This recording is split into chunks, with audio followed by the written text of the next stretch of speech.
नमस्कार. आमच्या यूट्यूब चॅनलमध्ये आपलं सहर्ष स्वागत. आजचा आपला विषय आहे ज्योतिष, त्यापासून तयार झालेलं पुढचं टप्पा म्हणजे फलज्योतिष. आता ज्योतिष आणि फलज्योतिष हे एकमेकाला जोडलेले आहेत. दोन्हींचा बऱ्याच लोकांचा सखोल अभ्यास आहे. ज्योतिष पाहणारे फलज्योतिष पण सांगतात, पण बऱ्याच वेळेला यांचा कर्मसिद्धांताचा अभ्यास नसल्यामुळे काही गोष्टी आपल्याला अडचणीच्या ठरतात. याचं कारण असं की ज्योतिषाचा अभ्यास म्हणजे काय हे आपण पाहतो. ते एकदा कळलं की म्हणजे पत्रिका बनवायची कशी. पत्रिकेमध्ये म्हणजे या आपल्या ज्या पंचांगामध्ये 5 अंग आहेत, तिथी, वार, नक्षत्र, योग आणि करण, याबद्दलची माहिती असते. ज्योतिषाला ही परफेक्ट माहिती असेल. त्यानंतर जी कुंडली बनवली जाते, राशी कुंडली, तिच्यावरून लग्न कुंडली बनवली जाते. त्यात बरेचसे लोक हुशार आहेत, करतात छान. आणि या लग्न कुंडलीमध्ये जे एकूण 12 ग्रह आहेत, आपण पाहतो नवग्रह, काही जण 12 पाहतात असतील, तर ह्या नवग्रहांच्या वरून म्हणजे कोणता ग्रह कुठे आहे याच्यावरून त्याचं फलज्योतिष पाहण्याची पद्धत बाजारामध्ये आहे. त्यासाठी बरेचसे सॉफ्टवेअर आहेत, त्यासाठी बरीचशी पुस्तकं आहेत. मग उदाहरणार्थ रवी हा प्रथम स्थानात असताना, कोणत्या राशीत असताना, त्याच्याबरोबर कोण असताना, 2 ग्रह आहेत का 3 ग्रह आहेत का एकटा आहे, त्यानंतर त्या व्यक्तीची रास कोणती, त्या व्यक्तीचं नक्षत्र कोणतं, यावरून त्या प्रथम स्थानातल्या रवीचं फलित काय, तो काय फळं देईल, तो उच्चीच आहे का नीचेच आहे का अस्तंगत आहे, वगैरे वगैरे याबद्दलची चर्चा करणारा बराच मोठा वर्ग आज आपल्याकडे आहे. ह्याला म्हणतात फलज्योतिष. पण वास्तव थोडंसं मला दिसलेलं वेगळं आहे. ते म्हणजे कोणतं, तर ज्योतिषामध्ये अतिशय परफेक्टनेस आहे. म्हणजे बघा, एखाद्या पंचांगामध्ये एखाद्या दिवशी एक ग्रहण होणार आहे आणि त्या ग्रहणाची वेळ इतकी आहे, इतक्या वाजून इतक्या मिनिटांनी सूर्य, चंद्र आणि पृथ्वी एका रेषेत येणार. त्यानंतर पुढं काय घडणार, कुठल्या क्षणाला, कुठल्या मिनिटाला ते एका रेषेत येतील, कुठल्या मिनिटाला ते एकमेका पुढून जातील, कुठून कुठून दिसेल, त्याचे परिणाम, हे सगळं जसं ज्योतिष सांगतं. म्हणजे हे एक वेगळं गणित आहे. त्याच गणित नासामध्ये मांडलं जाईल. तेच गणित आज गणित शिकवणारे मांडले जातील. तेच गणित खगोलशास्त्रज्ञ म्हणून जे प्रगत शाखा आहे ती मांडते. आणि ह्या सगळ्यांमध्ये एक वाक्यता आहे. एखाद दुसऱ्या मिनिटाचा फरक असेल, पण तो वादाचा मुद्दा होऊ शकत नाही. बहुतेक यांच्यामध्ये एकमात्रपणा आहे. म्हणून ज्योतिष म्हणजे हा काय शब्द आहे, तर ज्योतिष हा शब्दच मुळात आकाशातील दिसणाऱ्या व न दिसणाऱ्या ज्योती, म्हणजे काही ग्रह दिसतात, काही ग्रह दिसत नाहीत. म्हणजे काही दिसत नाहीत म्हणजे आहेत, डोळ्याला दिसत नाहीत. उदाहरणार्थ सूर्य दिसतो, चंद्र दिसतो, परंतु आपल्याला शुक्र, गुरु, बुध, मंगळ हे असे उघड्या डोळ्यांनी चंद्रा इतके जवळून, सूर्य इतके आपल्याला स्पष्ट दिसत नाहीत, पण ते आहेत. म्हणजे दिसणारे आणि न दिसणारे यांचा अभ्यास, याचं एक शास्त्र, ते म्हणजे ज्योतिष. त्यानंतर आपला असा आहे की हे संपूर्ण गणित आणि भूमिती यानं बांधलेलं आहे. भूमिती असा शब्द का वापरला, तर 360 अंश ह्या एका गोलामध्ये भूमिती पूर्ण बसवली गेलेली आहे. त्यामुळं पृथ्वीवर आपण काही रस्त्यावर कसे पट्टे मारतो झेब्रा क्रॉसिंगचे, तसे पृथ्वीवर अक्षांश रेखांश पट्टे मारलेले नाही आहेत, परंतु अक्षांश रेखांश मांडलेत. ते कुठून किती असावेत याचा अंदाज केला आणि त्या रेषा आपल्याला एका गोल असणाऱ्या त्या पृथ्वीच्या गोलावर दिसतात. पण प्रत्यक्षात पृथ्वीवर त्या रेषा नाही आहेत आणि त्या मारता पण येत नाहीत. मग हे अक्षांश रेखांश आपण मानलेले, कल्पलेले आहेत, पण त्याच्यामुळे सगळं चाललेलं आहे. मग आकाशातील ग्रह, तारे, त्यांचं फिरणं, त्यांची गती, त्यांचं स्थान, या सगळ्यांचा गणितानं केलेला अभ्यास. तसं पंचांगामध्ये किंवा शास्त्रज्ञांनी केलेला बहुधा सारखाच आहे. हे नित्य नूतन अभ्यासातून दिसतं, म्हणजे संकष्टी आहे. तर चंद्र उदय किती वाजता होणार आहे? 9:17. तर बरोबर 9:17 आपल्याला ठिकाणी चंद्र दिसेल.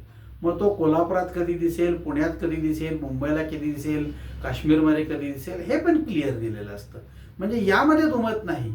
त्यामुळं पंचांग जर बघितलं तर ज्योतिष हा विषय सर्व जागी एकसारखा आहे, याच्यामध्ये एक वाक्यता आहे, याबद्दल कोणाचं दुमत नाही. दुसरा भाग येतो फलज्योतिष. आता हा फलज्योतिष हा विषय वेगळा आहे.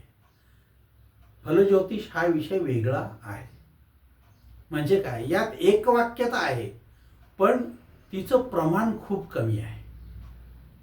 त्यामुळं एकाच जन्मकुंडलीवरून संगणकानं दिलेले फलित आणि मॅन्युअली ज्योतिषानं काढलेलं फलित यामध्ये फरक पडतो. लांब कशाला?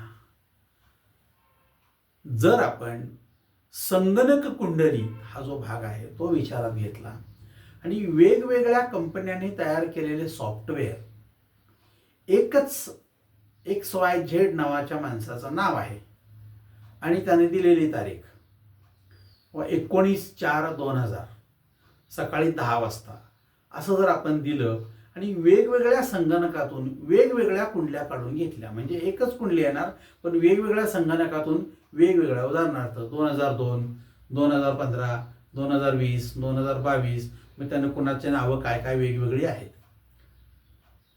याप्रमाणे आपण जर सगळ्या कुंडल्या काढून घेतल्या तर सर्व कुंडल्यांमध्ये मिळणारी रास, नक्षत्र, चरण, तिथी हे सगळं एक असेल. पण प्रत्येकात दिलेलं फलित प्रत्येक स्थानाचं हे वेगवेगळं असेल. म्हणजेच काय?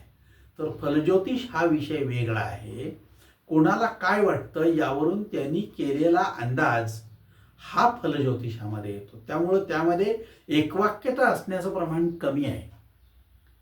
मग हा विविधांगी केलेला अभ्यास प्रत्येकाला जसं वाटलं, प्रत्येकाला जो गुरु भेटला, कोण कुठल्या प्रकारचं पुस्तक वापरतो त्याप्रमाणे आहे, कुणाचा अनुभव काय आहे त्याप्रमाणे आहे, कुणावरती कोणत्या गुरुचा पगडा आहे त्याप्रमाणे आहे. त्यानंतर काही जण स्वतःचं एक विशिष्ट मत त्यामध्ये घुसडतात आणि त्या पद्धतीनं ते सांगतात, तो एक प्रकार आहे. मग त्यामध्ये सुद्धा अनेक विध प्रकार आपल्याला बघायला मिळतात. मग आता मॅन्युअली हातानं लिहिणाऱ्यांची संख्या कमी आहे, पण जे तयार ज्योतिष आपल्याला मिळतं सॉफ्टवेअरमधून त्यात सुद्धा अनेक वेगवेगळे प्रकार आहेत. म्हणून तज्ज्ञ, अनुभवी, जाणकार असे लोक जर आपण बघितले तर ते हाताने हे आता काय प्रकार करत नाहीत. हे सरळ एका कंपनीच्या सॉफ्टवेअरला तारीख, वार, स्त्री पुरुष काय असेल ते, त्यानंतर ठिकाण हे देतात आणि एंटर की दिली की ते सगळं तयार केलेलं असतं. तेवढी प्रिंट येतात, स्टॅपलर मारून दिला की झालं, कुंडली तयार. मग त्या अशा प्रत्येक कुंडलीतलं भविष्य कोण वाचत पण नाही, पण ज्याची कुंडली आहे तो मात्र 100% वाचतो. आणि त्याला हे लक्षात येतं की यात आपलं काय पुढं दिलेलं आहे भविष्य, आपला स्वभाव कसा आहे, आपली धनस्थिती कशी असेल, त्यानंतर आपल्याला आपल्या घरच्या लोकांचं सहकार्य कसं असेल, त्यानंतर आपली सुखाची अवस्था काय आहे, आपल्याला स्थावर इस्टेट असेल काय, त्यानंतर पंचम स्थान म्हणजे काय की ज्यामध्ये आपलं शिक्षण असेल काय, आपली संतती असेल काय, कशी असेल, तिचा आपल्याला लाभ होईल की तोट्यात जाईल. त्यानंतर आम्ही षष्ठम स्थानाकडे आलो, हे जे रोगस्थान आहे ते मला कोणते रोग देणार काय, माझी अवस्था मनोविकृत करणार काय, मला काही शत्रू असतील काय. त्यानंतर सप्तम स्थानाकडे आलो, विवाह होईल काय, एक होतील का दोन, दोन्ही एक किंवा दोन झाले तर होणार पण नाहीत, समजा झाले तर टिकतील काय, टिकले तर त्यातून मला स्वास्थ्य मिळेल का मनस्ताप मिळेल, वगैरे वगैरे. अष्टम स्थान, ज्यामध्ये मला त्रास काय होईल काय, माझे एखादे ऑपरेशन होईल काय, माझा मृत्यू म्हणजे मला मृत्यूच्या वेदना देणारं कुठलं प्रकरण माझ्या आयुष्यात येईल काय. त्यानंतर भाग्योदय, हा भाग्योदय म्हणजे काय की मला तीर्थयात्रा घडतील काय, देवदर्शन होईल काय, मी धार्मिक आहे काय, माझ्या हातून काही धार्मिक वाचन होईल काय, त्यानंतर मला देवधर्म करून काही आनंद मिळवता येईल काय, असा एक प्रकार आहे. त्यानंतर कर्मस्थान काय सांगतं 10 नंबरचं, तर तुम्ही कोणत्या प्रकारचं काम करणार, म्हणजे नोकरी करणार की व्यवसाय करणार, का दोन्ही करणार? म्हणजे नोकरी करत करत व्यवसाय करतात, नोकरी करत करत व्यवसाय करतात, व्यवसाय करत करत नोकरी करतात. विचित्र प्रकरण आहे फार माणसाचं. नोकरी करत असतो मस्तपैकी 10 ते 5 आणि नोकरीमध्ये त्या व्यवसायाचं सगळं मटेरियल खिशात किंवा पिशवीत असतं, ते घेऊन सगळ्यांना दाखवत असतो आणि त्याची वस्तू विकत असतो. मग तो चहा विकेल, भांडी विकेल, काय विकेल, लॉटऱ्या विकेल किंवा लोकांचं इतर काय कुठल्या कंपन्यांचं असेल तर ते खपवेल. नोकरी करतो, नोकरीत धंदा करत असतो, नोकरी करतच नाही. आणि ज्या वेळेला उलटं बघितलं तर आपण व्यवसाय करत असतो, व्यवसाय करत असतो पण नोकरीत असतो, जाऊन सही करून येतो आणि व्यवसाय करत बसतो. कोण विचारत नाही, कोणालाच कळत नाही हा इतके वर्ष नोकरीत याचा पगार चालू आहे आणि हा तर व्यवसाय करतोय. असाही प्रकार आपल्याकडे आहे. पण आपल्याकडे सगळं अंधाधुंद असल्यामुळे कोणी कोणाला विचारत नाही. सगळ्यात मोठा तोटा आहे, कारण आपण कोणाशीच प्रामाणिक नाही, स्वतःशी नाही, व्यवसायाशी नाही, नोकरीशी नाही, देशाशी नाही, कोणाशीच नाही. हा प्रकार दिसतो आपल्याला. त्यामुळे दशमस्थान आपलं चांगलं आहे का वाईट आहे हे तुम्हाला त्याच्यावरून सांगितलं जातं. त्यानंतर 11 एकादशी स्थान, तुम्हाला कोणत्या गोष्टीचा लाभ होणार आहे, कोणत्या गोष्टी तुमच्या आयुष्यात तुम्हाला मिळतील त्यासाठी तिच्या मागे जा. नाहीतर असं होतं काय वेळेला की त्या गोष्टी मिळतात म्हणून आपण तिच्या मागे जातो, प्रचंड मोठ्या प्रमाणावर आपण त्याचा पाठलाग करतो आणि ती गोष्ट मिळत नाही. म्हणजे एका ठराविक टप्प्यानंतर ती गोष्ट पुढे जाते आणि आपण मागे येतो आणि सोडून देतो.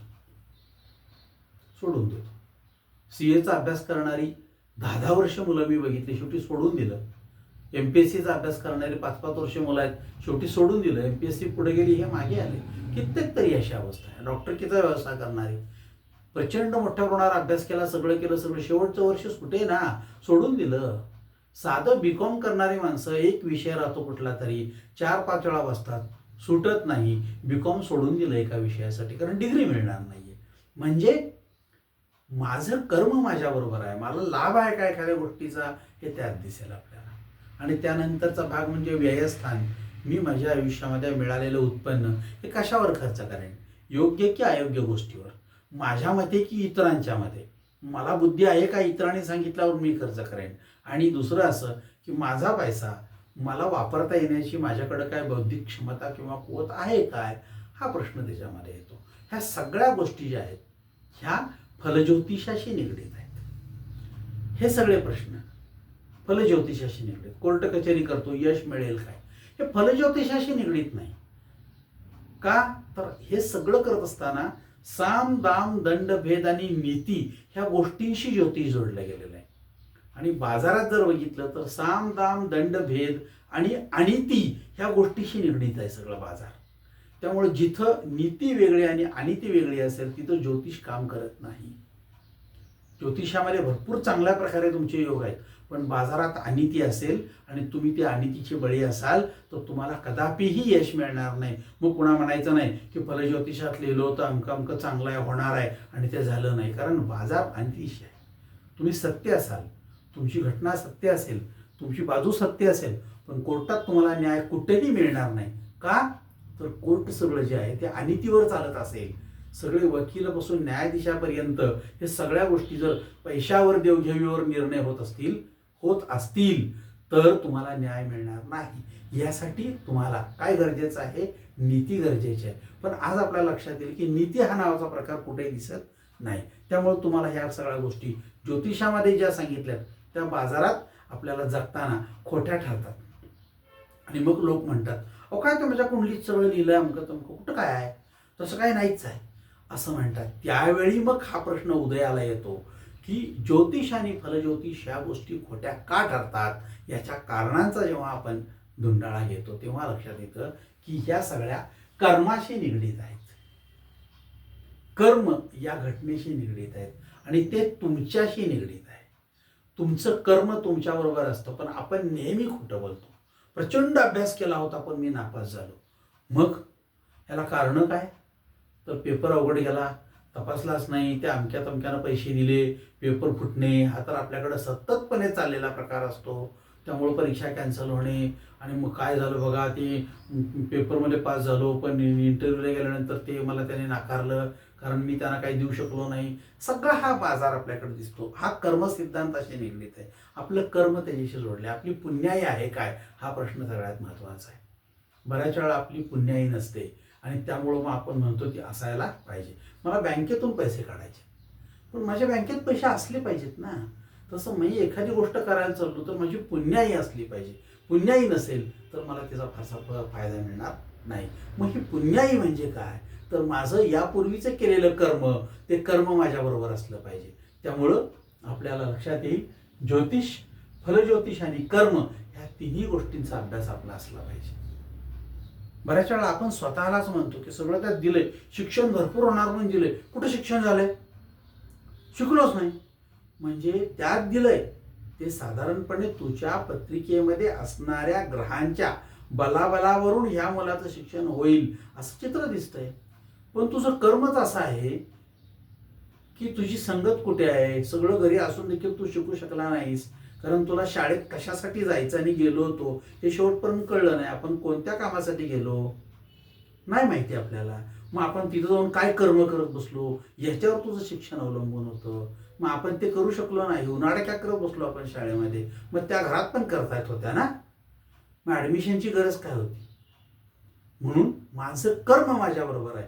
मग हे कर्म प्रकरण काय आहे हे जोपर्यंत आपल्याला समजणार नाही तोपर्यंत आपण फलज्योतिष खोटं आहे, शास्त्रच खोटं आहे, ज्योतिषच खोटं आहे असं म्हणत राहू.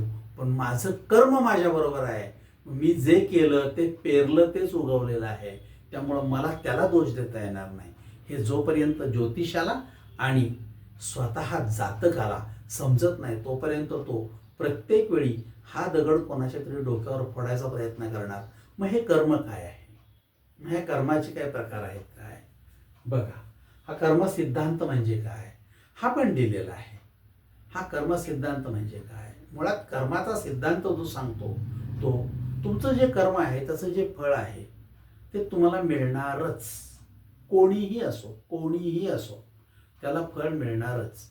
मग आपण त्यावेळेला काय करतो, धावाधाव करतो, गुरुकडे जातो, हे कर ते कर, ही उपासना कर ती उपासना कर, अगदी ओवळ्यानं सोहळ्यात ओल्यानं ते महादेवाची पिंड पूस, अमका देवीला जा, दंडवत घालत जा, अमकं सगळं करा. ह्यामुळं होईल काय, तुमचं जे कर्म आहे त्याचं फळ तुम्हाला मिळणारच. ह्यामुळं ते वाचत नाही, फक्त त्याला सामोरं जाण्याची तुमची मानसिकता बदलते.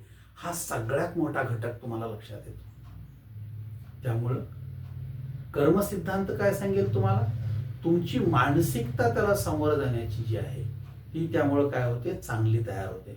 म्हणून कर्मसिद्धांत शिकलो पाहिजे आपण याची चर्चा एका सेशनमध्ये होणार नाही, पण हे 1, 2, 3, 4 अशा प्रकारे आपण त्याचे भाग पडणार आहोत आणि आपण त्यात करणार आहोत. मुळात कर्म म्हणजे काय, तर आपण जी क्रिया करतो ती बोलणे, उठणे, बसणे, वागणे हे सगळ्या क्रिया आहेत आपल्या. ह्या सगळ्या क्रियेतून आपण काहीतरी कर्म करत असतो. मग ह्या कर्माचे परत 3 प्रकार पडतात. एक कर्म असेल ते शारीरिक कर्म असेल, दुसरं कर्म असेल ते मानसिक कर्म असेल, आणि तिसरं कर्म शारीरिक आणि मानसिक मिळून केलेलं असेल. असे कर्माचे 3 भाग संभवतात. आता ह्या शारीरिक कर्मामध्ये परत 2 भाग संभवतात. शारीरिक कर्मामध्ये परत 2 भाग संभवतात. एक स्वतःच्या इच्छेने केलेलं कर्म आणि दुसरं स्वतःच्या इच्छेविरुद्ध केलेलं कर्म, असे 2 भाग आहेत. ते काय आहे ते आपण डिटेलमध्ये बघणार आहोत. शारीरिक आणि मानसिक कर्मामध्ये सुद्धा 3 भाग येतात. म्हणजे क्रियमाण कर्म काय असतं, संचित कर्म काय असतं आणि आपलं प्रारब्ध काय. शब्द प्रारब्ध हा जो आहे तो आपल्याकडे प्रचलित आहे पण माहीत नाही. लोक हात असा डोक्यावर आपटतात आणि म्हणतात काय माझं नशीबच मेलं असलं. म्हणजे माझं प्रारब्ध काय आहे, हे असं प्रारब्ध का लिहिलं गेलं असेल, माझ्या प्रारब्धात ह्या गोष्टी का आल्या, तर त्याचं कारण अतिशय साधं सोपं आहे. बघा, अगदी मुंबईमध्ये एक माणूस नोकरीला आहे आणि त्याची बदली कलकत्त्याला झाली. लहान 3री-4थीतला मुलगा आहे त्याचा. झालं, शाळेत गेले, दाखला काढला, त्याला कलकत्त्याला नेलं. कलकत्त्यामधल्या एका शाळेमध्ये त्याला शाळेत घालायचंय. उदाहरणार्थ 8वीचा वर्ग आहे असं माना, 8वीचा वर्ग आहे असं माना. ह्याचा दाखला इथून घेतला, मध्येच घेतला, ऑगस्ट महिन्यातच घेतला, काय आता बदलीला पर्याय नसतो. गेले तिथं, आता बदली म्हणल्यावर शासकीय बदली असते, त्यामुळं कुठल्याही शाळेमध्ये गेलं तर त्यांना ते ॲडमिशन द्यावं लागतं. मध्ये आला, पहिल्यांदा का आला नाही, असली उत्तरं द्यावी लागत नाहीत. एखाद्या जागा नसेल तर दुसरी शाळा दिली जाईल, पण दिलं जातं. झालं मग त्या ॲडमिशनला तो दाखला आणि मार्कशीट त्यांच्या पुढे दिली. दाखल्यावर लिहिलंय सुमार बुद्धीचा मुलगा असून मागच्या वर्षी जर ह्याला 42% मार्क पडलेले असतील असा दाखला असेल तर हा कुठल्या वर्गात होता? क वर्गात होता. अ ब क.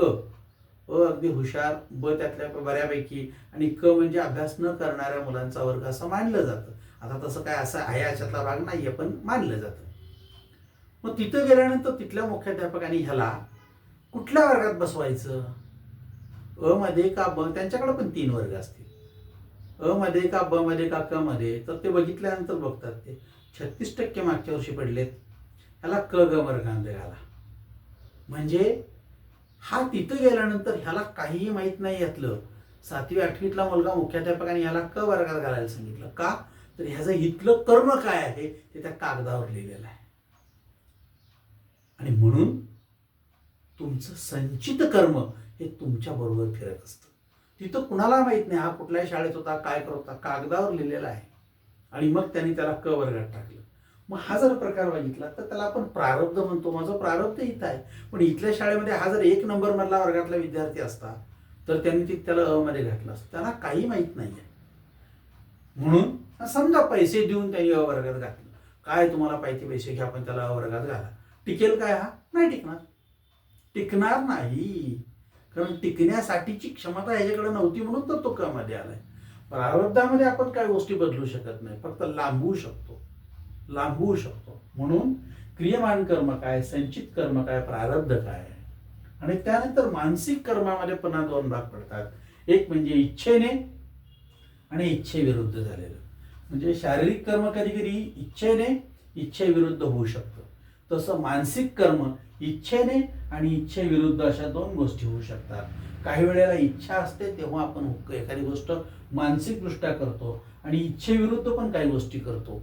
असं जर असेल तर त्या मानसिक कर्माचे सुद्धा 2 भाग, ह्या सगळ्यांचा आपल्याला डिटेल भाग बघायचा आहे. का?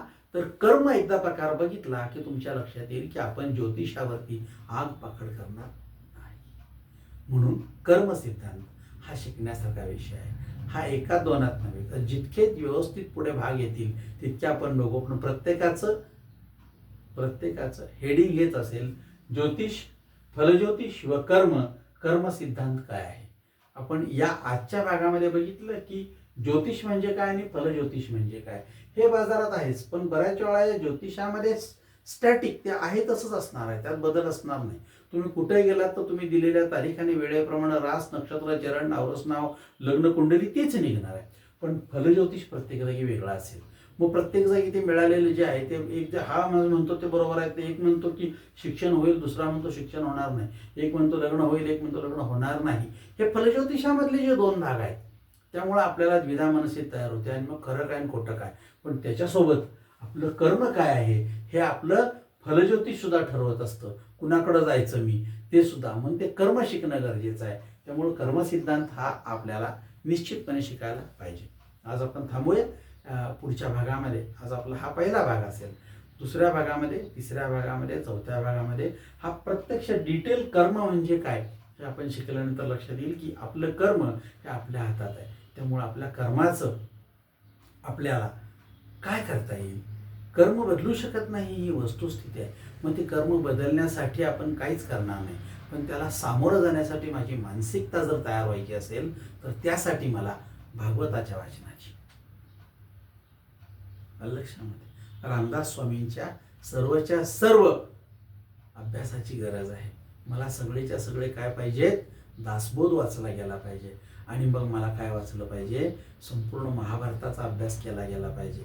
म्हणजे काय तर महाभारतामध्ये देखील हेच आहे. ह्या सगळ्याची मानसिकता तुझी तयार करायसाठी आपण त्याला मानसिकदृष्ट्या तयार करतो. म्हणून मानसिकदृष्ट्या जर तयार झाला तर तुम्ही आपलं कर्म कळल्यानंतर मानसिकदृष्ट्या तयार झाला तर तुमच्यामध्ये भीती, त्यानंतर चुकीचे मार्ग आणि तुमच्या आयुष्यामध्ये नैराश्य हे प्रकार निश्चितपणे येणार नाहीत. याची हमी मी देतो तुम्हाला. म्हणून एकदा कर्म म्हणजे काय हे शिकून घ्यायला पाहिजे. आजच्या या भागात इथंच थांबूया. पुढच्या भागापासून कर्म हा प्रत्येक गोष्टीत वेगवेगळा भाग असेल. तुम्हाला जर काही शंका असतील तर तुम्ही कमेंटमध्ये मला तुमचे प्रश्न देऊ शकता. मी त्या प्रश्नांना तुमच्या उत्तरं शोधून मला जेवढं शक्य आहे तेवढा प्रयत्न करून देईन. पण कर्म हे प्रत्येकाला कळलं पाहिजे, कारण आपण कर्माशिवाय जगू शकत नाही. थांबूया.